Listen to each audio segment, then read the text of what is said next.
Breaking news Bharat పై Trump సంచలన వ్యాఖ్యలు చేశారు. భారత్కి అమెరికా నుంచి అందించే సాయాన్ని డోస్ నిలిపివేసింది. $21 మిలియన్ సాయం భారత్కు అందుతుంది ఎన్నికల్లో ఓటర్ టర్నౌట్ను పెంచడానికి. అయితే ఆ సాయాన్ని నిలిపివేస్తున్నట్టుగా డోస్ నిర్ణయం తీసుకుంది. ఎలన్ మస్క్ ఆధ్వర్యంలో ఈ డోస్ని ఏర్పాటు చేసింది అమెరికా సర్కార్. ట్రంప్ ప్రభుత్వం ఏర్పాటు చేసింది. అయితే భారత్తో పాటు మిగిలిన దేశాలకు కూడా అమెరికా నుంచి సాయం అందుతూ ఉంది. ఈ సాయాన్ని ఇప్పుడు నిలిపివేశారు. America states for agency for international development నుంచి ఈ ఫండ్స్ అందుతూ ఉన్నాయి. అయితే ఇప్పుడు ట్రంప్ సర్కార్ ఏర్పడిన తర్వాత DOGE డిపార్ట్మెంట్ ఆఫ్ గవర్నమెంట్ ఎఫిషియన్సీని ఏర్పాటు చేసి దానికి ఎలన్ మస్క్ను అధ్యక్షుడిగా నియమించాడు. సో ఇప్పుడు ఆ ఆధ్వర్యంలో ఈ డోజ్ ఆధ్వర్యంలో కొన్ని దేశాలకు అందించే సాయాన్ని నిలిపివేస్తున్నట్టుగా ప్రకటించారు. దీనిపై ట్రంప్ కూడా కొన్ని వ్యాఖ్యలు చేశారు. భారత్ చాలా సంపన్న దేశమే, భారత్లో డబ్బులున్న వాళ్ళు కూడా చాలామంది ఉన్నారు. భారత్కు మా ట్యాక్స్ పేయర్స్ డబ్బులు ఎందుకు చెల్లించాలి అంటూ ఈ ఎయిడ్ని నిలిపివేశారు. ఇప్పటికే అమెరికా నుంచి భారత్కు అందుతున్న ఈ ఎయిడ్ US ఎయిడ్ పై కొన్ని విమర్శలు కూడా మొదలయ్యాయి. అసలు ఈ సాయం ఎవరికి అందుతోంది, ఎందుకు అందుతోంది, దీన్ని తీసుకున్న వాళ్ళు ఎవరు అంటూ ఇప్పటికే విమర్శలు చేస్తున్న వాళ్ళు కూడా ఉన్నారు. ప్రధాని ఆర్థిక సలహా మండలి సభ్యులు సంజీవ్ సన్యాల్ కూడా ఈ డబ్బులు ఎవరికి వచ్చాయి, ఎవరు తీసుకున్నారంటూ వ్యాఖ్యలు చేస్తున్నారు. ప్రధానంగా అమెరికా నుంచి భారత్కు ఈ $21 మిలియన్ అంటే దగ్గరగా 180 కోట్ల రూపాయల సొమ్ము సహాయంగా అందుతోంది. ఏజెన్సీ ఫర్ ఇంటర్నేషనల్ డెవలప్మెంట్ నుంచి, American states agency for international development నుంచి United States agency for international development నుంచి ఈ 180 కోట్ల రూపాయల సాయాన్ని అందిస్తున్నారు. ఇది భారతదేశంలో ఓటర్ టర్నౌట్ను పెంచడానికి, భారతదేశంలో ఎన్నికల సమయాల్లో ఓటర్ టర్నౌట్ను పెంచడానికి అమెరికా చేస్తున్న సాయం, భారత్కు అమెరికా చేస్తున్న సాయంగా దీన్ని చెప్తున్నారు. ఇది భారత్తో పాటు బంగ్లాదేశ్ మరికొన్ని దేశాలకు కూడా అందిస్తూ ఉన్నారు. ఈ సాయాన్ని ఇప్పుడు డోజ్ నిలిపివేసింది.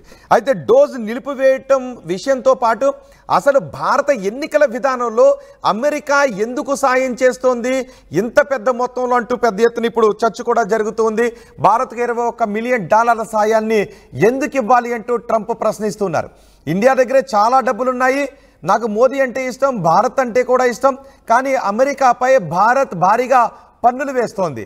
అమెరికాలోకి దిగుమతి అయ్యే వాహనాలపై మేము కూడా ఇప్పుడు సుంకాలు విధిస్తామని చెప్తున్నారు. అమెరికా భారత్ నుంచి దిగుమతి చేసుకునే వాహనాలపై ఏప్రిల్ 2వ తారీఖు నుంచి 25% సుంకాన్ని విధిస్తామని ట్రంప్ చెప్తున్నారు.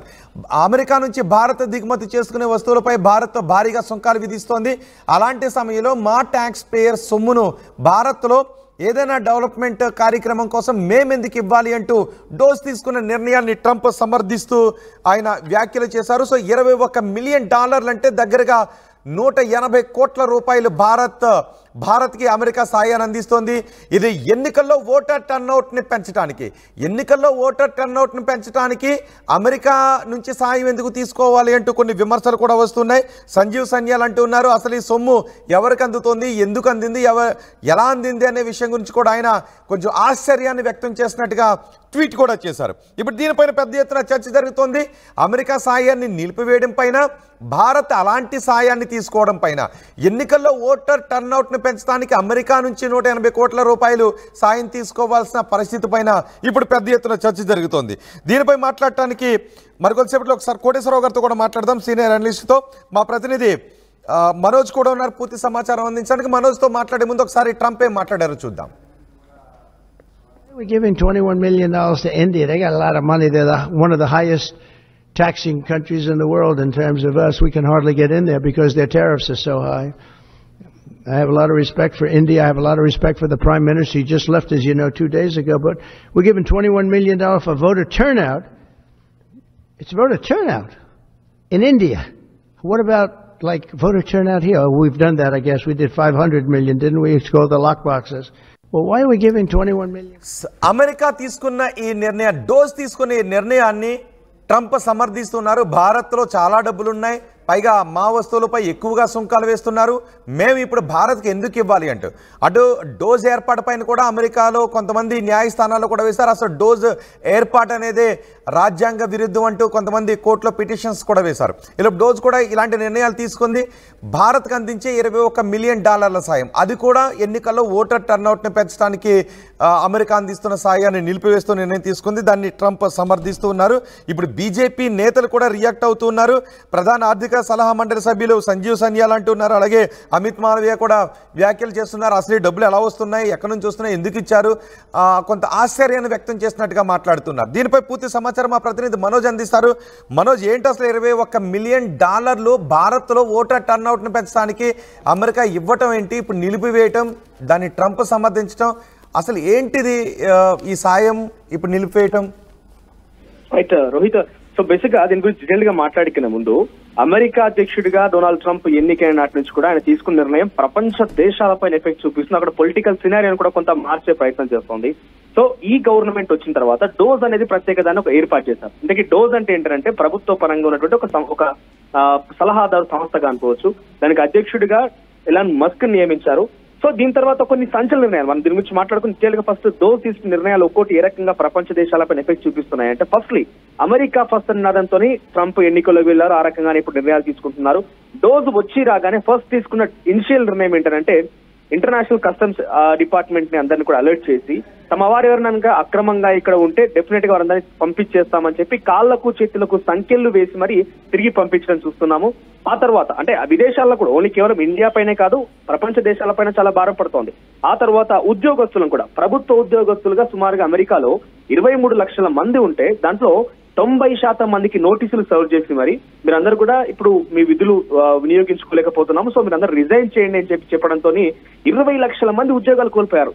ఇప్పుడు తాజాగా డోజ్ మరొక సంచలన నిర్ణయం తీసుకుని దాంట్లో కేవలం ఇండియా మాత్రమే కాదు, ఇప్పటి వరకు అమెరికాలో ట్యాక్స్ పేయర్స్ ద్వారా $723 మిలియన్ విదేశాలకి వివిధ రూపాల్లో మన ఇండియాకైతే ఎన్నికల శాతం పెంచడం కోసం వస్తోంది.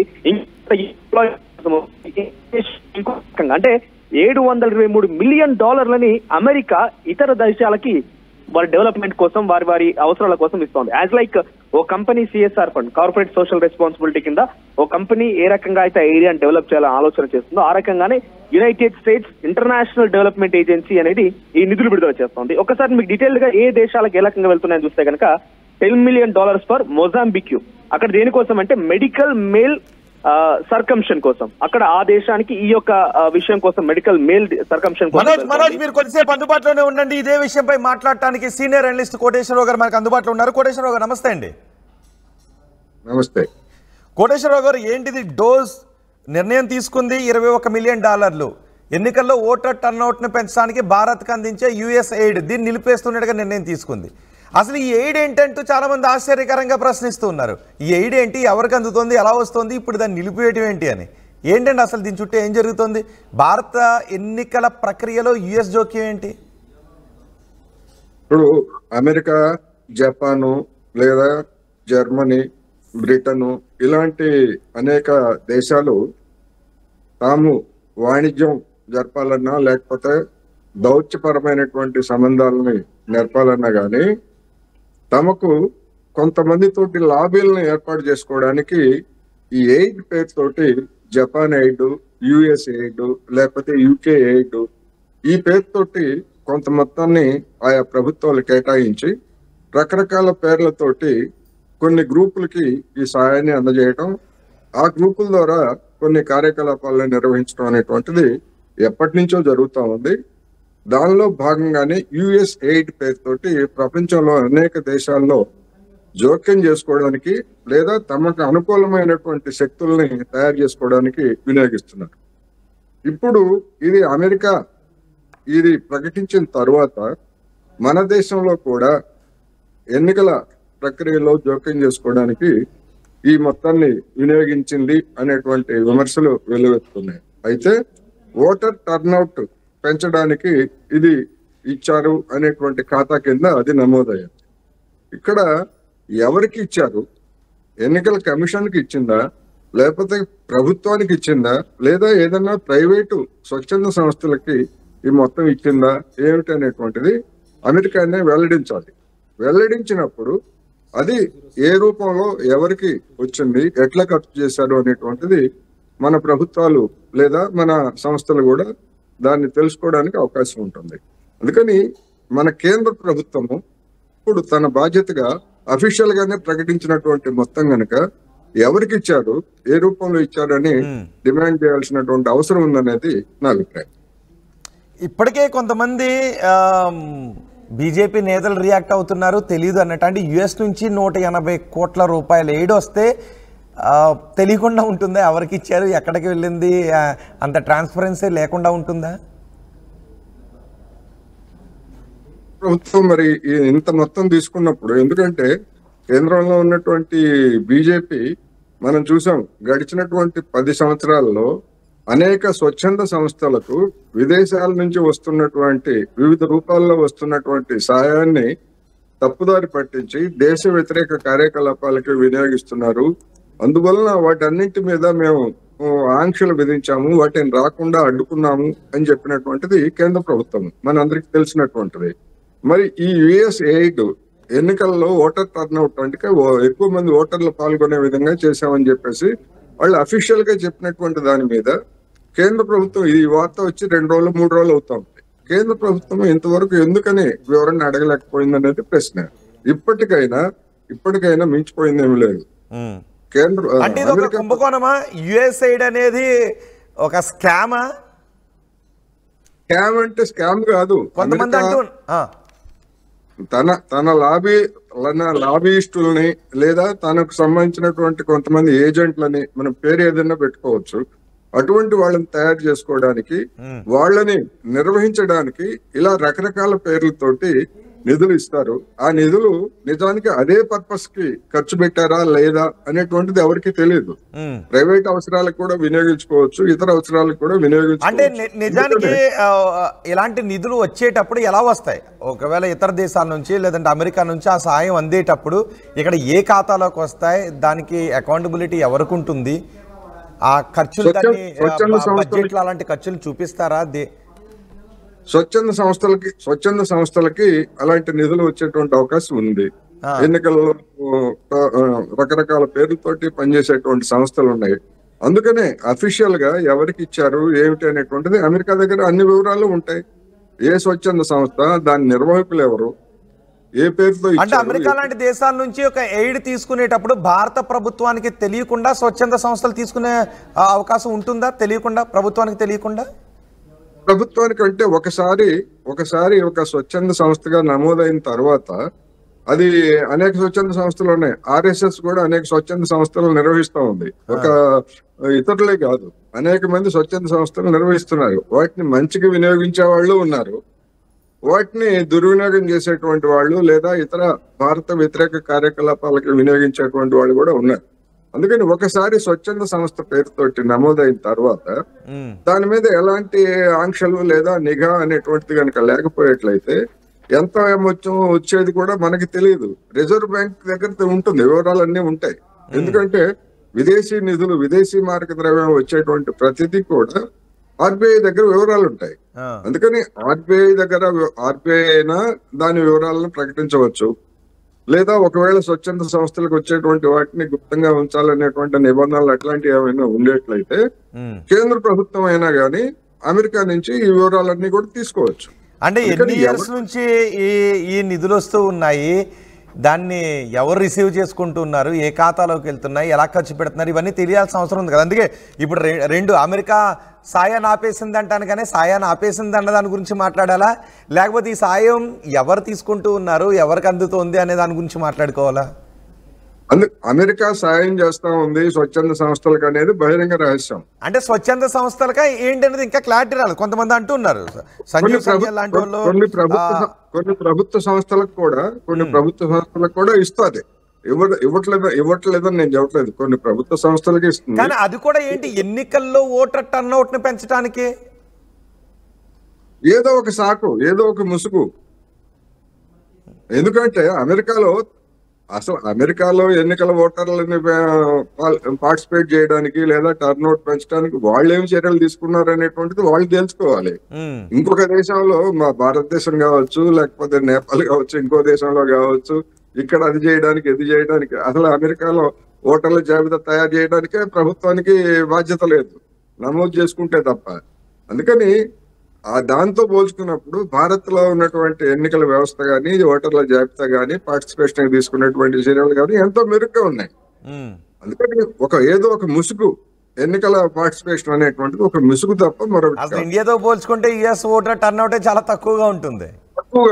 అందుకని వాళ్ళ సంగతి వాళ్ళు చూసుకోకుండా ఇతర దేశాల్లో చేయడం అనేటువంటిది ఏదో ఒక రూపంలో జోక్యం చేసుకోవడం. ఆ జోక్యం అనేటువంటిది ఆ అధికార పక్షానికి అనుకూలంగా జోక్యం ఉండొచ్చు, లేదా ప్రతిపక్షాలకు వ్యతిరేకంగా జోక్యం ఉండొచ్చు, ఏదైనా కావచ్చు. అందుకని ఆ వివరాలను బయటపెట్టాల్సినటువంటి బాధ్యత కేంద్ర ప్రభుత్వం మీద ఉంది. ఇప్పుడు బీజేపీ అమిత్ మాలవీయ ఏమేమి మాట్లాడొచ్చు, లేకపోతే బీజేపీ వాళ్ళు ఇంకేమైనా మాట్లాడొచ్చు, మా దేశంలో జోక్యం చేసుకుంటున్నారని. వాళ్లే కదా మరి అధికారంలో ఉన్నది, వెల్లడించాల్సింది వాళ్ళు, బాధ్యత వాళ్ళది. సో ఇప్పుడు బీజేపీ అధికారంలో ఉంది కాబట్టి, మూడోసారి బీజేపీ అధికారంలో ఉంది కాబట్టి ఇది ప్రతిపక్షాలకు ఏదైనా ఒక అస్త్రంగా మారే అవకాశం ఉంటుందా? అంటే వాస్తవాలను కేంద్ర ప్రభుత్వం కనుక బయట పెట్టకపోయేట్లయితే ప్రతిపక్షాలు దాన్ని ఏ విధంగా అయినా కూడా ప్రచారం చేసుకోవచ్చు. మీకు అనుకూలంగానే వచ్చింది, ట్రంప్ మీ వాడు, లేదా గతంలో ట్రంప్ కు మీరు మద్దతు ఇచ్చారు, లేదా అమెరికాలో ఉన్నటువంటి జో బైడెన్ కి మీకు సంబంధాలు ఉన్నాయి, ఏమైనా చెప్పొచ్చు, ఏమైనా ఆరోపణలు చేయొచ్చు. చేయకూడదని ఏమీ లేదు, లేదా చెయ్యరని కూడా మనం చెప్పలేము. సో ఇమీడియట్ గా దీనిపై భారత ప్రభుత్వం ఎలా రియాక్ట్ కావాలంటారు? వెంటనే ఇప్పుడు వాళ్ళ దగ్గర ఏదైనా సమాచారం, ప్రాథమికమైనటువంటి సమాచారం ఉంటే ఆర్బీఐ ద్వారా కానీ లేదా కేంద్ర ప్రభుత్వం ద్వారా ఉంటే అది సఫిషియంట్ అనుకుంటే దాన్ని బయట పెట్టాలి. లేకపోయేట్లయితే అఫీషియల్ గానే అమెరికా ప్రభుత్వాన్ని అడిగి, ఎందుకంటే ట్రంప్ తోటి భాయి అని వచ్చారు కదా, ఎలన్ మస్క్ తో మాట్లాడారు. అందులోనూ ఎలన్ మస్క్ కార్లు కూడా ఇక్కడ భారతదేశంలో షోరూమ్లు కూడా ఓపెన్ చేయబోతున్నారు అంటున్నారు. మరి ఏం జరిగింది, ఎందుకు ఇచ్చారు, ఏమిటనేటువంటిది అడగాల్సిన బాధ్యత కేంద్రం మీద కదా ఉంది. సో ఓకే, ఎవరికి ఇచ్చారు, దాన్ని ఎవరు ఖర్చు పెట్టారు, ఎప్పటి నుంచి ఇస్తున్నారు, ఈ వివరాలు రావాలి. కానీ ట్రంప్ తీసుకుంటున్న నిర్ణయాన్ని ఎలా చూడాలి? భారత చాలా డబ్బులున్నాయి భారత దగ్గర, మా వస్తువులపై ఎక్కువ ట్యాక్స్లు వేస్తున్నారు, మేము వేస్తాం కాబట్టి సాయాన్ని నిలిపివేస్తాం అనే దృక్పథంలో ట్రంప్ ఆలోచన విధానాన్ని ఎలా చూడాలి? అసలు మనకి సాయం చేయమని, మన ఓటర్ టర్న్అవుట్ పెంచడానికి యుఎస్ ఎయిడ్ కావాలని ఎవరు అడిగారు? గతంలో ఉన్నటువంటి మన్మోహన్ సింగ్ ప్రభుత్వం అడిగిందా, లేదా అంతకు ముందు ఉన్నటువంటి వాజ్పేయి గారు అడిగారా, ఇప్పుడు నరేంద్ర మోడీ గారు అడిగారా, లేదా మన ఎన్నికల కమిషన్ ఏమైనా అడిగిందా? ఎవరు అడిగారు? నాకు తెలిసినంత వరకు ఎవరు బహిరంగంగా ఎవరు అడగలేదు. లేదు, పరోక్షంగా కూడా ఎవరు ఆ విధంగా అమెరికాను అడుక్కునేటువంటి దుస్థితిలో మన దేశం ఉందని నేను అనుకోవట్లేదు.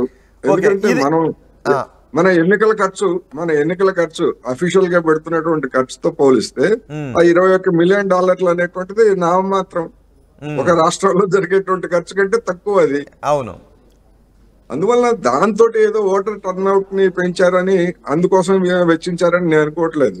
కొన్ని ఏజెన్సీలను మేపడానికి ఆ పేరుతో ఇచ్చారని మాత్రమే నేను గట్టిగా చెప్పదలుచుకున్నా. ఇప్పుడు ఆ ఏజెన్సీల పైన ఏదైనా చర్యలు తీసుకోవటానికి అవకాశం ఉంటుందా? డెఫినెట్ గా ఉంటుంది. ఎందుకంటే ఏదైనా ఫలానా ఇన్ని డాలర్లు మేము తీసుకున్నారు అంటే మీరు దేనికి ఖర్చు పెట్టారు, ఎట్లా ఖర్చు పెట్టారు అని ప్రశ్నించాల్సినటువంటి బాధ్యత ఎవరిది? కేంద్ర ప్రభుత్వందే కదా. డెఫినెట్ గా ఉంది, నిజాలు నిగ్గు తేల్చాలి. Right, thank you very much Koteswararao గారు. భారత్ పై ట్రంప్ సంచలన వ్యాఖ్యలు చేశారు. భారత్కు అందించే యుఎస్ ఎయిడ్ని నిలిపివేస్తున్నట్టుగా $21 మిలియన్ అంటే దగ్గరగా 180 కోట్ల రూపాయలు భారత్కి అమెరికా నుంచి అందించే సాయాన్ని నిలిపివేస్తున్నట్టుగా డోజ్ నిర్ణయం తీసుకుంది. దాన్ని ట్రంప్ సమర్థిస్తూ ఉన్నారు. అయితే ఈ $21 మిలియన్ సాయం భారత్కి ఎందుకు అందిస్తున్నారు అంటే, ఎన్నికల్లో ఓటర్ టర్న్అవుట్ని పెంచడానికి, భారతదేశంలో ఎన్నికల పోలింగ్ శాతాన్ని పెంచడానికి భారత్కు అమెరికా ఈ సాయాన్ని అందిస్తోంది అని చెప్తున్నారు. కానీ ఇప్పుడు ఒక్కసారిగా డోజీ నిర్ణయం తీసుకుంది అన్న వెంటనే ఆ సాయం ఆగిపోయింది అన్న దానికంటే ఈ సాయం భారత్లో ఎవరికి అందుతోంది, ఏ అకౌంట్లోకి డబ్బులు వస్తున్నాయి, దాన్ని ఎవరు ఎలా ఖర్చు పెడుతున్నారు అన్న దాని గురించి ప్రశ్నలు వస్తున్నాయి. ప్రధాని ఆర్థిక సలహా మండలి సభ్యులు సంజీవ్ సన్యాలు వ్యాఖ్యలు చేస్తున్నారు. బీజేపీ నేతలు కూడా కొంతమంది మాట్లాడుతూ ఉన్నారు. ఒక్కసారికి ఈ ఎన్నికల టర్నౌట్ని పెంచడానికి యుఎస్ మాకు సాయం చేస్తుందని ఆశ్చర్యకరంగా ప్రశ్నిస్తున్న సందర్భాలు చోటు చేసుకుంటూ ఉన్నాయి. సో ఈ నేపథ్యంలో కోటేశ్వరరావు గారు లాంటి అనలిస్టులు కూడా అడుగుతున్నారు, ఈ సాయం భారతదేశానికి ఎప్పటి నుంచి వస్తుంది, ఈ సాయం ఎన్నికల్లో ఓటర్ టర్నౌట్ని పెంచడానికి మాకు సాయం చేయండి అని అమెరికాను ఎవరు అడిగారు, ఎందుకు అడిగారు, దాన్ని ఎలా ఖర్చు పెట్టారనే వివరాలు ఇప్పుడు ప్రభుత్వం చెప్పాల్సిన అవసరం ఉంది. అలాగే అమెరికా కూడా ఆ డబ్బులను ఏ ఖాతాలోకి ఇచ్చారు, ఎవరికి ఇచ్చారు, భారత్లో ఆ డబ్బులను రిసీవ్ చేసుకున్న వాళ్ళు ఎవరు అనే విషయాలు కూడా అమెరికా కూడా చెప్పాల్సి ఉంది. అలాగే కేంద్ర ప్రభుత్వం కూడా చెప్పాల్సి ఉంది అని కోటేశ్వరరావు గారు కూడా అంటున్నారు. బీజేపీ నేతలు కూడా కొంత ఆశ్చర్యాన్ని వ్యక్తం చేస్తున్నారు. ఈ డబ్బులు మాకెక్కడి నుంచి వస్తున్నాయి, మాకెవరు ఇస్తూ ఉన్నారు, ఎందుకు తీసుకుంటున్నారు అని బీజేపీ నేతలు కూడా ఆశ్చర్యాన్ని వ్యక్తం చేస్తున్నారు. అదే సమయంలో సాయాన్ని నిలిపివేస్తున్నామని చెబుతూనే ట్రంప్ కొన్ని కీలక వ్యాఖ్యలు చేశారు. భారత్ మా వస్తువులపై ఎక్కువ సుంకాలు విధిస్తోంది, మా ట్యాక్స్ పేయర్స్ సొమ్ముని భారత్కు ఎందుకు ఇవ్వాలి అంటూ ట్రంప్ మాట్లాడారు. భారత్ అంటే నాకు ఇష్టమే, మోదీ అంటే నాకు ఇష్టమే, కానీ మా ట్యాక్స్ పేయర్ సొమ్ముని ఎందుకు ఇవ్వాలి, భారత్ మా వస్తువులపై ఎక్కువ సొమ్ముని ట్యాక్సులు వేస్తోంది. ఏప్రిల్ 2వ తారీఖు నుంచి భారత్ నుంచి అమెరికాకు ఎగుమతి అయ్యే వస్తువులపై మేము కూడా 25% సుంకాన్ని వేస్తామని చెప్తున్నారు. అమెరికాలోకి దిగుమతి అయ్యే వాహనాలపై 25% సుంకాన్ని వేస్తామని ట్రంప్ చెప్తున్నారు. అయితే ఆర్థిక సాయాన్ని నిలిపివేసిన ఘటన పైన భారత్ చేస్తున్న ఆ సాయం, అమెరికా భారత్కు చేస్తున్న ఆ యుఎస్ ఎయిడ్, భారత్లో ఎన్నికల టర్నౌట్ని పెంచడానికి భారత్ తీసుకుంటున్న సాయం అనే విషయంపై మీ అభిప్రాయం ఏంటి? కమెంట్ బాక్స్లో క్లియర్గా తెలియచేయండి. మరి ఈ సాయం గురించి కేంద్రం ఎటువంటి ప్రకటన చేస్తుందో చూడాలి. Well, why are we giving $21 million to India? They got a lot of money. They're one of the highest taxing countries in the world in terms of us. We can hardly get in there because their tariffs are so high. I have a lot of respect for India. I have a lot of respect for the Prime Minister. He just left, as you know, 2 days ago. But we're giving $21 million for voter turnout. It's voter turnout in India. What about, like, voter turnout here? Oh, we've done that, I guess. We did 500 million, didn't we? It's called the lockboxes. RTV app వార్తల్ని క్షణాల్లో చదివే అవకాశం ఉంటుంది. ఒక newspaper, ఒక television channel మీ చేతుల్లో ఎప్పుడూ ఉంటాయి.